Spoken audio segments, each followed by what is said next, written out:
This security footage appears to show police grappling with a man before one officer raises a taser and fires.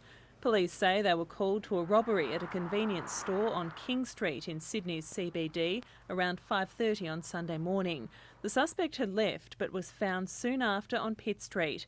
Police say during a confrontation they used capsicum spray and, as the security footage shows, a taser gun as he fled. Then the man stopped breathing and could not be revived. The precise cause of death still isn't known and there is some confusion about what happened when. Now there are calls for a judicial inquiry into the use of tasers.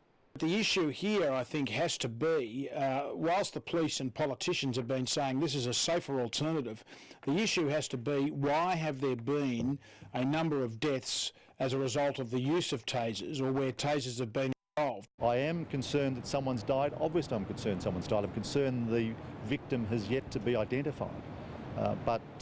We need to ensure there's proper investigations, including by the coroner, before people jump to conclusions about the future use of tasers. These are very dramatic, the effects they have on the human body. It's extremely painful. All the muscles contract and you're inducing a very severe sort of muscle spasm in people. Tasers are now supplied to police in all states and territories, with Victoria the latest. Tasmania is the exception. Police say there are strict guidelines in place. An officer may use taser when he is confronted with violence, either occurring or imminent, and fears injury from that. In addition, that officer may use it to protect human life or where they're in fear of being overpowered. It shouldn't be on every police officer's belt as they're walking about New South Wales. There is a role for tasers in those highly trained specialised squads who know how to choose from a hierarchy of weapons. But as we've seen tragically time and time again, General Duties Police are turning to tasers as a first response, not a last response, and that's putting people's lives at risk. The death in Sydney isn't isolated. A 39-year-old man died after being tasered by police in Queensland in 2009, and it emerged he'd been tasered 28 times. The Australian Medical Association wants police to be more transparent about the use of tasers.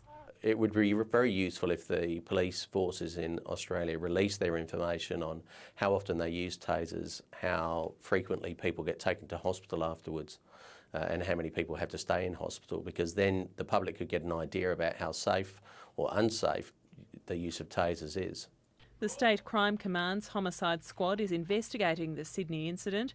The investigation will be reviewed by senior officers from the Professional Standards Command. Amy Bainbridge, Lateline.